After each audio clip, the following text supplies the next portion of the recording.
podcast is for information, education, and entertainment purposes only. This applies to all information, graphics, videos, and content on the affiliated website and podcasts.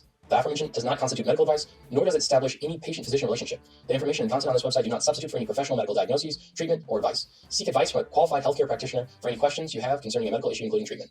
Do not delay consultation with a professional or disregard their advice based on the information on this website or podcast. The opinions, statements, and views are that of my own and do not reflect those of my affiliated institutions, policy, or any entity. Hello and welcome to World of Pain MD podcast, where we discuss all things pain with the experts. I'm Dr. Derek Davis, a PM&R resident who is subspecializing in pain management. In this episode, we explore the trials and tribulations of opening up and owning your own private practice in medicine with Dr. Christopher Williams. Dr. Williams is the medical director of Interventional Orthopedics Atlanta, which practices innovative techniques for treating acute and chronic musculoskeletal conditions. He is a Florida native and enlisted the United States Air Force after high school. He attended the University of North Florida, where he graduated summa cum laude. He went to medical school at Emory, where he also did his PM&R residency. He subsequently completed his fellowship at the Centeno Schultz Clinic in Colorado. He is extremely knowledgeable about medicine. He's considered a thought leader in his field. He's been given numerous awards and accolades, but he's also genuinely one of the nicest people and very down to earth. Thank you so much for listening or watching. I hope you learned something and enjoyed. Well, Dr. Williams, the man, the myth, the legend, thank you so much for being here and welcome to World of Pain MD. I know this podcast is made in many ways to just discuss, aspects of pain, diagnoses, treatments, but I was thinking about it and I think the business and the entrepreneurial side are very important as well, because it's kind of how do you have a business that helps people treat pain? And I know your practice isn't pain per se, but it does overlap quite a bit with a lot of other pain practices insofar as you treat things like the spine, the hips, the knees, the shoulders. So I kind of wanted to get your take on a lot of these things, basically. And I suppose one of the best ways to start it out is just, why did you want to start your own practice? Yeah, great question. Well, thanks for having me on, man. Again, sorry for being remote in the car. I guess that kind of comes with entrepreneurship as well, but multitasking always. I initially never had the entrepreneurial bug, so to speak, but I've always been, quote unquote, a hustler, right? So always kind of thought outside of the box in terms of trying to approach things differently to get to the goal of whatever that may be. And typically that usually revolves around money. For me, when I was in my fellowship training, which was a combo training of essentially sports spine with a focus on orthobiologics. And, I initially was going to sign up to be kind of a medical director position for a practice that was going to do the startup thing. They were going to front the startup costs, and I was just going to help them manage the practice overall. But that kind of folded when they wanted to go a different direction. So at the last half of my fellowship, I was kind of in the crossroads of, what do I do? Do I look at coming back? I always know I want to come back to Atlanta. So did I want to come back to Emory, try to do academia, which has its pros and its cons? I always enjoyed teaching and working with residents and doing research. So, that had an appeal, but also there was a lot of red tape associated with that as well that was not appealing. I thought, well, why don't I just open the practice that they were going to open as well? So I started looking into the startup costs, some of the regulatory things, and then just, first and foremost, educating myself on operating and running and starting a business, which is different in many different ways in starting a medical practice and just a traditional business also. So that medical director position, that was kind of attached initially to the business that you were going to start up. Was that like the more attractive aspect for you, or was it the business in and of itself that was like the initial part? Yeah, coming out of, fellowship, the thing that was attractive initially with that medical director position is it was easy, right? So going into the real world and all the uncertainty that lies within it, it provided some level of comfort and shelter, having a guaranteed salary with the base and bonus structure that was pretty decent. Whereas when you're going on it alone, you have to have a buffer. Typically they tell you that when you're starting a medical practice, plan on not paying yourself for about 18 months.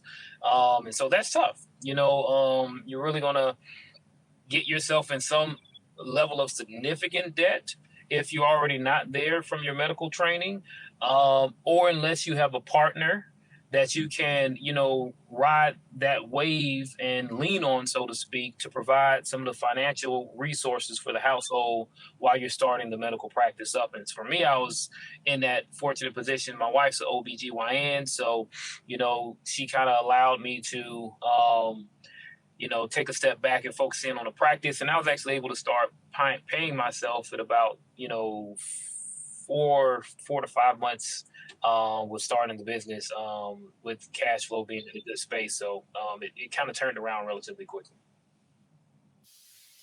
And so you were in the Air Force, and thank you for your service. Were there certain daily routines? And I say the Air Force because I'm sure that sort of inculcated in you some sort of routine rhythm in your life, but were there any things that helped you felt like a daily routine that helped you grow your practice from the beginning? Yeah, man, the Air Force made me relentless, man, to be honest with you. I know that I'm not as punctual as I used to be because that is the benefit of being your own boss. You can come and go as you please. But the relentlessness of never stopping until the job is done, always kind of encapsulated that in how I approached my life after I finished my military service. And so whether that was, medical school, residency, fellowship training, and then into private practice, just being relentless. And sometimes that's long nights. I was up until 6 a.m., preparing my house for staging this morning and still was up by 8 a.m. So sometimes you have to have those sacrifices to get the goal accomplished, right? And not everybody's built that way. You have to be built that way to reach a level of success by any means to a certain degree. So you have to be relentless. Absolutely. One thing that I thought was interesting that you touched on was being financially prepared. How much debt does one need to take out, or loans that someone needs to take out to begin with? Or I guess, how does one financially prepare? Like, do you think it would have been possible for you to go on this route had it not been, your financial situation with your wife being in practice? Yes, you just, you dig yourself into a little bit of a hole, but it's nothing that you can't dig yourself out of. So, the startup costs for interventional practice is a little bit on the steeper side than, say, maybe your neurology colleagues, right?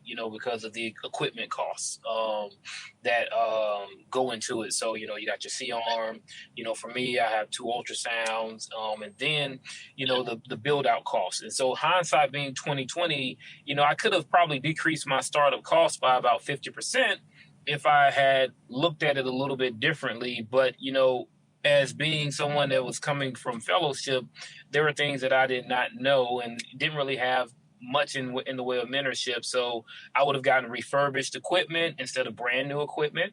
I would have looked at getting an office space that was already kind of outfitted instead of doing a completely new build in Buckhead in a Class 8 suite that, the build out was, $280,000. So whereas you can do a renovation for about 60 to 70,000. So, there's things that you learn kind of along the way, but you can probably do it somewhere around 120 upwards to 400 or 500K if you want to get a CMS certified ASC. That's going to cost you some money. So my surgery center procedure suite is not a certified suite, so because I'm cash based practice. So. Got it. Okay. So it's kind of got to abide by those regulatory laws in order to get reinsurance insurance reimbursements, basically. Yeah, exactly. And that takes a while.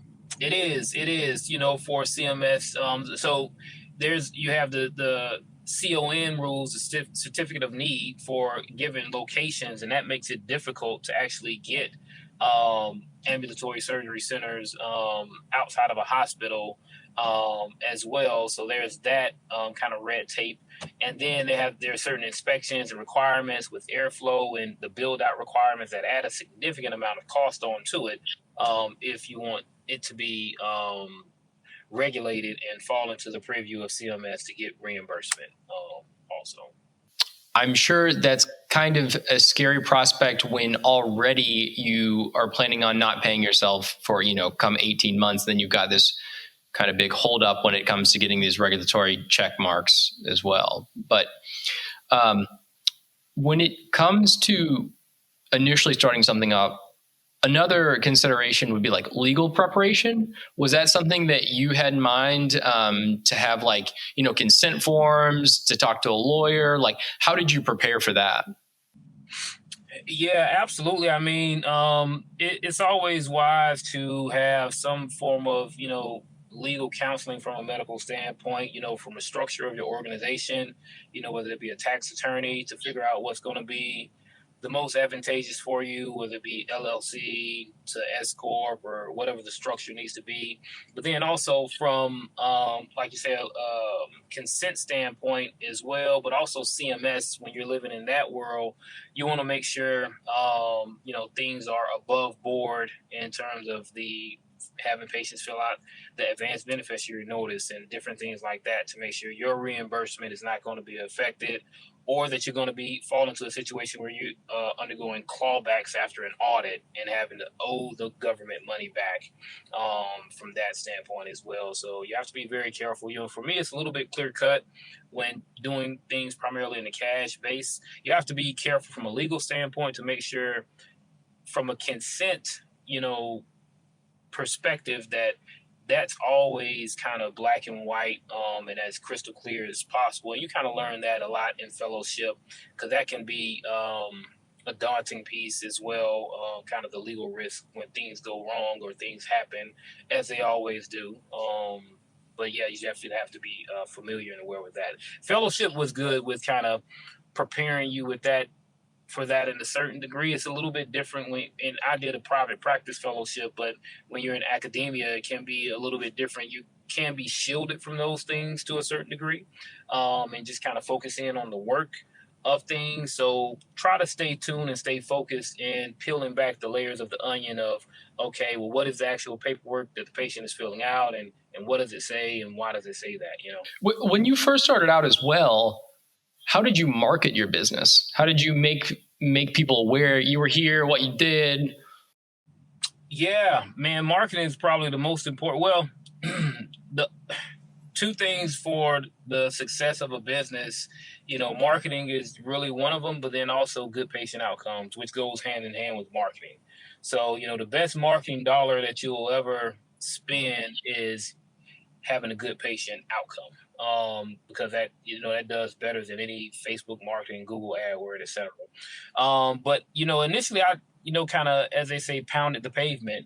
For my patient, and you'll kind of figure out what your best clientele is. But my patient subset is really the cash-based clientele. So my thought process, well, I need to target other providers that provide cash pay services that can refer to me. So I sought out all the high-end concierge physical therapy practices that are more boutique, some high-end chiropractic offices, the family med concierge docs as well, and then having some good referral patterns at Emory, and still having good relationships there was beneficial as well. So, kind of just depends on kind of which angle you're going to come from. But, having a nice, pretty package put together when you meet these individuals. I did a lot of lunch and learns, kind of educating people on biologics, what they are, what they aren't,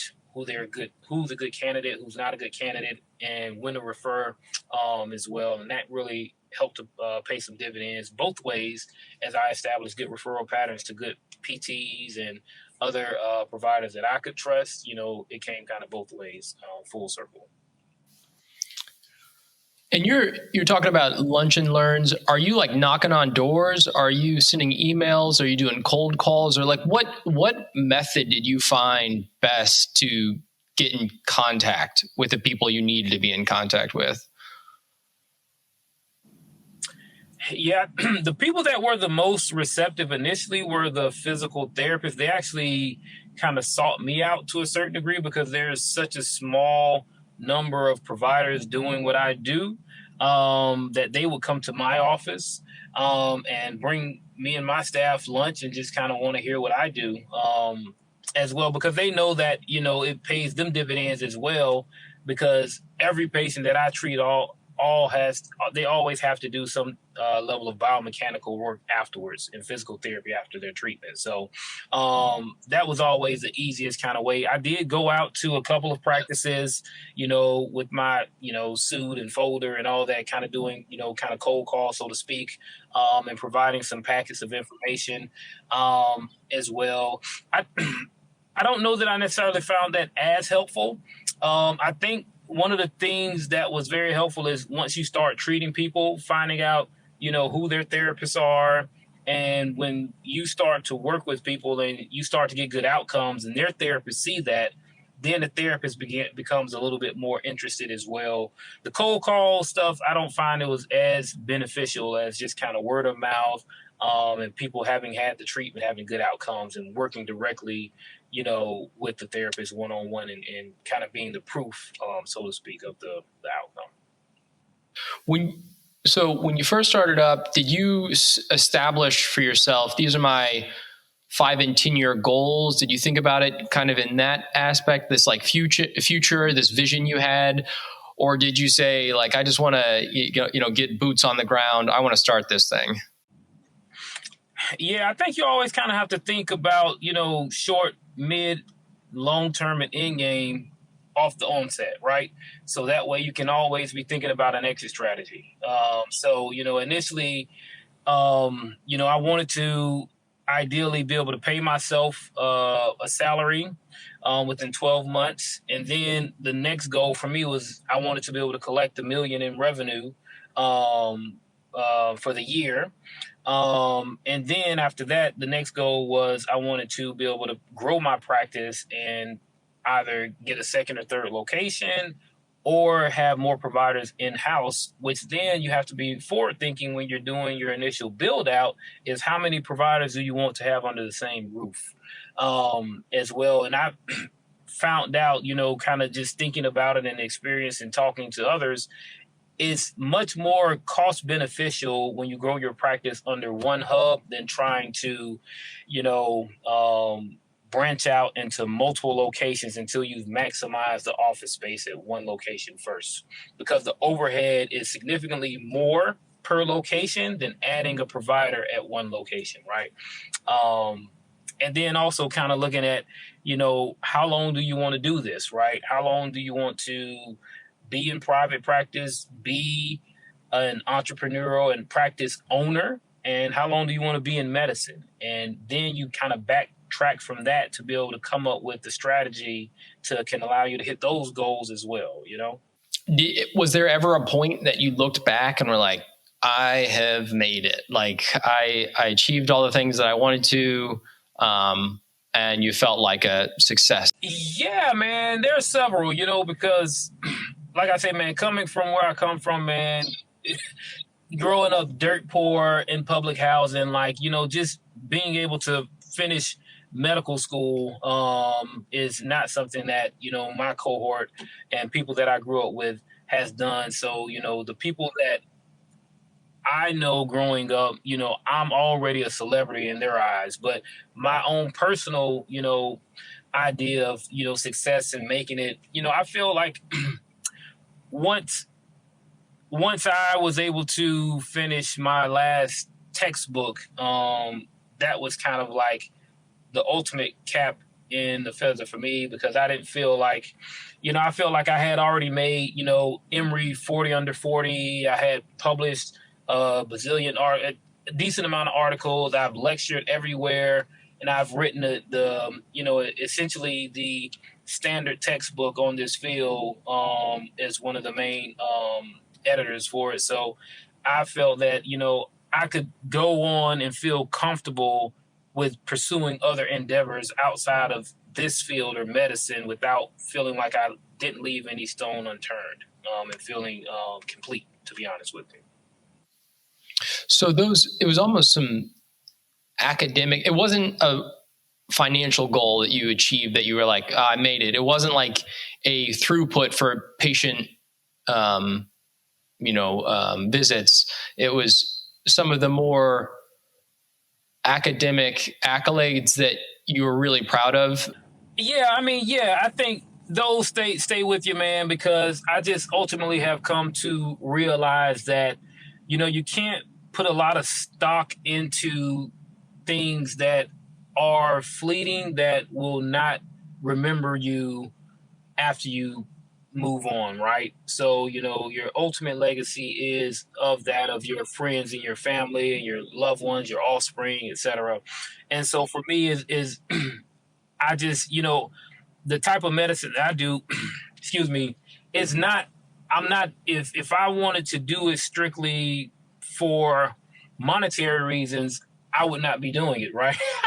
There's many different aspects of medicine or just in general that you can do that would be much more lucrative. But I do enjoy the satisfaction of being able to help people and give them long-term relief and better quality of life, and just being able to be a stepping stone for them to be able to reach some of their goals in life as well, whether that's just being able to walk or play with their children, or attend a graduation, etc.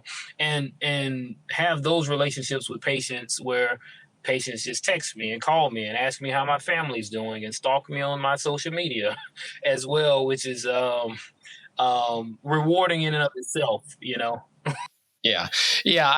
I gotta say, just even spending one day in clinic with you, because of the nature of what you do and it's being so unique, the patient outcomes and how thankful the patients are is really rewarding to just watch that personally. And I think that that's a really cool aspect of what your practice does and what you do because it is so unique. So yeah, that patient outcome, I feel like walking away would feel really good in this practice. And so now what does your practice look like now versus when you started? And you started in what year again? I thought when we last spoke about it, it was 8 years your practice has been open, but I might be incorrect about that. Yeah, so I opened the door Cinco de Mayo 2018. So 6 years in private practice. Yeah. Initially when I first opened the practice, it was pretty much all of my focus in building the baby and making sure that the baby was a success. As the practice began to get more legs of its own, I wanted to figure out ways to optimize the practice that did not rely on my hands to make money. So, I added in some ancillary services like Shockwave, PEMF, a lot supplement lines, bracing, and some other things like that. And then, recently was able to finally add in 2 new providers to the practice as well. So initially, when I started, it was me, working clinically about 40 to 50 hours. And then on the management side of ownership, X amount of hours on top of that. Then over time, COVID really made me shift how I, managed and was involved with the practice, because we were shut down, for about 6 weeks, and I still paid my staff during that whole entire time. And so from that, I started to do different things. At that point, I started a real estate LLC and started to shift. I had downtime, and so I started to go into some other endeavors at that point in time. And during COVID, also went back and started teaching at Emory as well, which has been great, working with the residents and working with the residency program also. So my time commitment to the practice has significantly shifted down, and my other endeavors have kind of shifted up some as well, which is giving me a little bit better balance, because it's a grind and you can get a little bit burnt out within the practice itself also. So having two new providers that just started really like a couple weeks ago is very pleasing and makes me kind of think that the future of the practice is going to be in good hands as we kind of transition, as I'm going down to the Grand Cayman for a different role as well. That moment in life, that COVID, 2020, when the world stopped, I was going to ask, what are some of the biggest struggles that you've been through since 2018 in starting this practice? But I know, and you've discussed with us earlier too, but, what was that like, I guess? Yeah. Yeah, it was as everybody in the medical field experienced, it was scary. You didn't know what was going on. You didn't trust anybody. People coughing and breathing. You just wanted to get away from you, let alone, have people in your procedure suite or in your office trying to do procedures on them. And also from a liability standpoint, you wanted to make sure that you were protected from your staff. You were protected from not exposing your patients to yourself if you were ill or your family was ill. So it was a very scary time period and a lot of uncertainty. Nobody knew kind of what was what. As well as very difficult times. But I think it was very good for learning. It allowed us to approach things better. I feel like a little bit more efficiently as well. And I think most practices that survived, about 11% of private practices did not survive that whole time period. At least it was 11% the last time I checked. A lot of people did not, survive that. So, you had to approach it differently because a lot of people did lose a lot of their working capital, with trying to keep the business afloat when no revenue was coming in. The government stuff did help out a little bit with that, the PPP stuff and all that. So that helped a little bit. But, it was a significant hit, especially when you live in my world of cash pay procedures. It was definitely different. Yeah. Would you say that was the biggest struggle you went through as an entrepreneur? Yes. And the second biggest is staffing, not necessarily managing people, because I never really had an issue with that. I'm pretty laid back and try to take a pretty reasonable leadership style, but being the type of positions that you hire for in the medical office space is going to be a lot of younger employees that have primarily high school or lower level certificate-based equivalency training. And so they're relatively lower pay wages, right? So that was always probably the biggest struggle, is trying to find and keep good people that saw the value in the brand that you were building. Because, you can find anybody to come to work, but you can't really find people to actually work for the practice, and make it something more and have a vision and want to be a part of that vision for the long term. And which is cool. Like, it's not for everybody. And I always tell people, like, if it has to be right person, right job. And if this isn't right for you, let me help you to get to where you need to be at. I never have been the type of person that gets upset or holds it against somebody if they want to transition to something different. As long as they're not stealing from me, it's all good. Yeah. So what do you look for in hiring someone? Yeah, it depends on the role. I think that, you want to try to find a person that has personality and a skill set that complements a certain role, right? The right person and right job does not always coexist. So if I have in the past, if I hire somebody and it turns out even with the screening that we do, you can do personality tests and things like that. If it's still not the right fit, if they're not the right job for that person, but that person is the right fit for the organization, then I try to move the puzzle pieces around to see if I can still retain that person and put them in a position of success as well. So you really don't know until they get on staff, because everybody has their representative when you meet them, right? It's not the truth. And it takes, a couple months for the truth to really come out. So that's really the biggest thing, and giving people some grace, allowing people to fail a little bit. And as long as they show that they have the interest and the capacity to learn, I think it can always work out.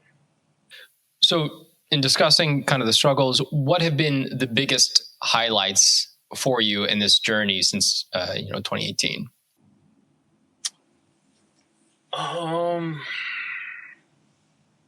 I think that probably the biggest highlights, one is always everybody, whether we say it or not, likes being recognized, right? And so having the recognition amongst my peers in the field as a thought leader or a leader within the field is probably one of the most rewarding things. And some of the people are my seniors and who are my and have been my mentors that, actually refer patients to me now.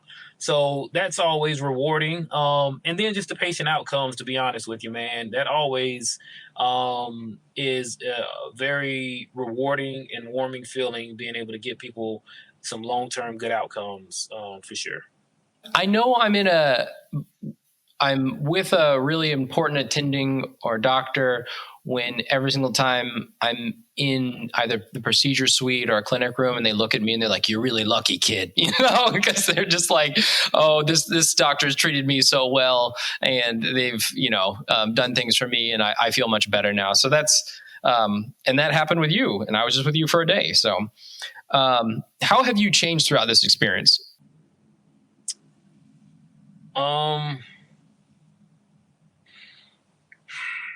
That's a good question. I think, COVID made me realize that I was working too much, and that I needed to be more present with my family, being that I have almost a bazillion kids.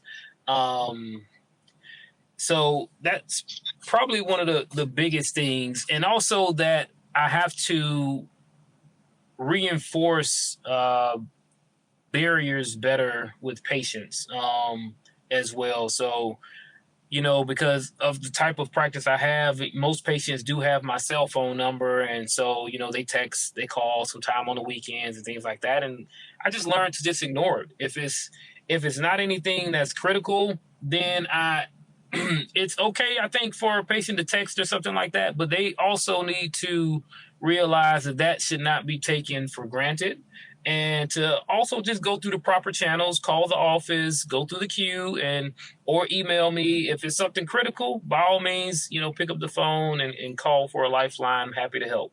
But I think that that's probably one of the things that I've learned over time, that, allow patients to respect boundaries as well.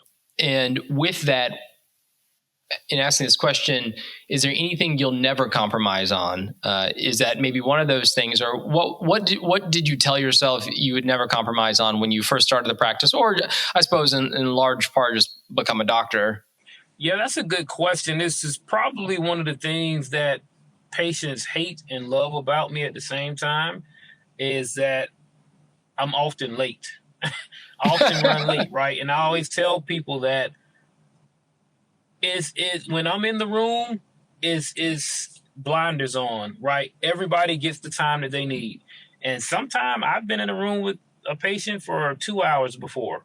If the complexity of the case or the emotional support or the physical nature of the situation, if it's warranted, then you have to do what you have to do to be able to provide the quality of care that's needed, right? Because at the end of the day, when you carry the doctor moniker, the root origin Latin word is to teach. And so that's always my perspective, is that the patient should always leave the office feeling comfortable with more, knowing more than when they came in. So if it takes 20 minutes and we both reach a consensus that we're happy with the visit and they feel like they've gotten out of it what they need, then great. Sometimes that's not the case. So patients love it and they hate it. They appreciate it when it's their time, but when they're waiting, sometimes they don't like that. So what restrictions have you been able to avoid, you think, by owning your own practice? What have you got around that you're like, oh, thank goodness, like, I don't have to worry about that. Like, I have my own thing going on. And then conversely, what things have you been restricted by that you may have not been restricted by in an academic setting or, a different, or maybe working for someone else? Yeah, that's a good question. Owning my own practice has allowed me, especially being a concierge practice, to avoid a lot of the regulatory landscape of the insurance world. So I don't have to really worry about, the different modifiers and qualifying things to bill for this level, if it's going to be denied, if it's going to be reimbursed, if I'm going to get audited. So I can just really focus in on the care and the quality care that I deem is necessary. I can modify the prices. If I feel like I want to give a 50% discount, I can do it. Or if I decide today, hey, going forward, everybody's paying $2,000 for an epidural, I can do it. So that's probably been the most beneficial thing. I think probably the thing that is difficult is that you're on an island sometimes. You don't really have the support that you need sometimes, just bouncing clinical cases and scenarios, making sure you're staying up to date. You have to be very vigilant. And that's just kind of being in the solo private practice, which I have 2 providers on staff now. But, initially, making sure that you're staying up to date and abreast on the current data, the trends within your field, going to the conferences, staying abreast on the literature as well. So, yeah, having that network is something that's been nice to witness in an academic setting. And I know I've heard other people mention that too, being out in the private world is, maybe they don't have journal club happening every week. And then I think just to, wrap this up for us, if you were to start this journey all over again, what would you change, if anything at all? Yeah, that's a great question. I would probably definitely try to decrease some of the startup costs because I think that I can do it a lot more efficient now. I would probably look at subleasing space in a Class A space as well, which would help decrease the startup cost significantly also. And maybe even doing a joint practice with like-minded providers, whether that be, physical therapists, sports and recreational doctors, or even a Pilates or yoga group, something like that, more of a multidisciplinary type of setting would be kind of cool to do also. But otherwise, I think it's been great. I've been very fortunate to have good staff, not to have a large degree of turnover in the practice, have a lot of people that support me, and also still had the support from Emory, as well as somebody that did not do a traditional fellowship, that did a private practice fellowship and was able to come back and play ball with Emory on my own terms as a 1099 employee, faculty member, which is kind of, one of one, outside of the mold of the traditional approach. So yeah, it's been good. Nice. Well, sir, thank you so much for taking the time out of your extremely busy day. Atlanta, Emory, we'll all miss you significantly. You were a great asset to the whole community, but thank you again. And as always, it's a pleasure. My pleasure. Thank you so much, man. And keep doing what you're doing. And I know you got a bright future ahead of you.